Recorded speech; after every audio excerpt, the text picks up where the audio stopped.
સુરતના ભેસ્તાનમાં જ્વેલર્સની દુકાનમાં લૂંટનો પ્રયાસ 3 જેટલા ઇસમો ચપ્પુ લઈ જ્વેલર્સની દુકાનમાં ઘૂસી આવ્યા આરોપીઓએ જ્વેલર્સ માલિક સહિત કર્મચારી પર ચપ્પુ વડે હુમલો કર્યો 2 લોકોને ગંભીર હાલતમાં હોસ્પિટલ ખાતે ખસેડવામાં આવ્યા હુમલો કરી આરોપીઓ ફરાર થતા લોકોએ એકને પકડી પાડ્યો ભેસ્તાન પોલીસ ઘટના સ્થળે આવી પહોંચી આગળની તપાસ હાથ ધરી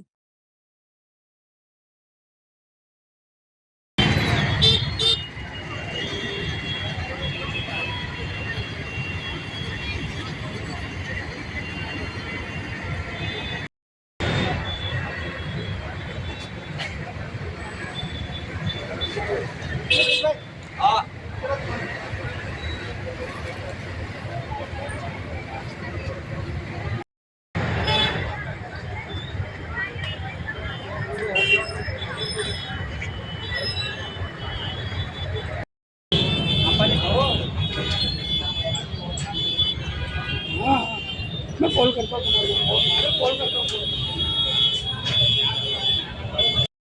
जी सर जी આજે બપોરે 2:30 પોણા 3 ના સમયગાળા દરમિયાન બેસ્તાન પોલીસ સ્ટેશનની હદમાં બેસ્તાન 4 રસ્તાની બાજુમાં એક શાંતિનાથ જ્વેલર્સ કરીને એક સોના ચાંદીના દાગીનાનો શોરૂમ છે. ત્યાં લૂંટનો બનાવ બનેલો હતો. લૂંટના બનાવની હકીકત એવી છે કે આ જે શાંતિનાથ જ્વેલર્સના માલિક શાંતિલાલ લાલચંદભાઈ શાહ અને એમાં જ્વેલર્સમાં જે જ્વેલર્સની દુકાનમાં કામ કરતા કારીગર બંસીલાલ ગુર્જર એ દુકાનમાં હાજર હતા. ત્યારે આશરે 30 થી 35 વર્ષના 3 ઈસમો આવ્યા અને એમને આશરે 10 થી 15 મિનિટ જે ચાંદીના દાગીના અને ચાંદીના અન્ય વાસણોને એ બધું જોવાની એમને ચાલુ રાખ્યું અને ત્યારબાદ લગભગ 10-15 મિનિટ પછી એ 3 પૈકી 2 જણે આ બંને એટલે માલિક અને ત્યાં જે કામ કરતા કારીગર એ બંને ઉપર છરીથી હુમલો કર્યો. આ હુમલામાં બંનેને ગળાના ભાગમાં ગંભીર પ્રકારની ઈજાઓ થયેલી છે.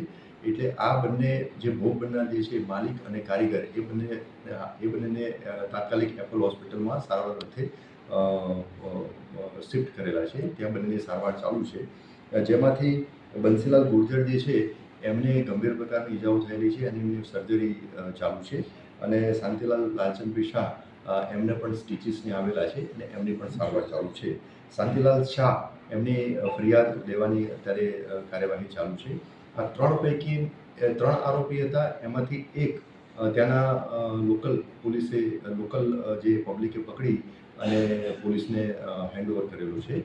તો એ એક આરોપીને લઈ અને અન્ય ગુનામાં સંડોવાયેલા 2 આરોપીને શોધખોળ કરવા માટે એક ટીમ રવાના થયેલી છે અને હાલમાં ફરિયાદ લેવાની કાર્યવાહી ચાલુ છે. સાહેબ, ઘણા દિવસે આ વારદાત બની છે, એના પર આપણી પોલીસની કામગીરી પર સવાલ ઉઠે છે.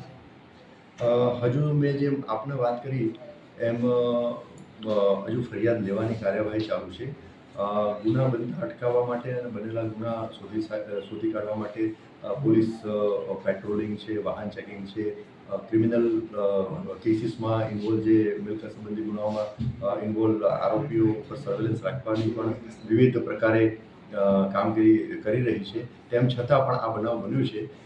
તો એ પણ અમે કડકમાં કડક અમે કાર્યવાહી કરશું અને એક આરોપી ઓલરેડી પકડાઈ ગયેલો છે અને બીજાની શોધખોળ ચાલુ છે.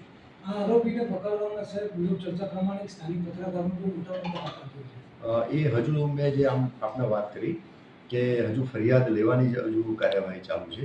એટલે ફરિયાદ દાખલ થયા પછી તપાસમાં જે કંઈ નીકળશે એ બધું અમે ઓન પેપર લઈશું.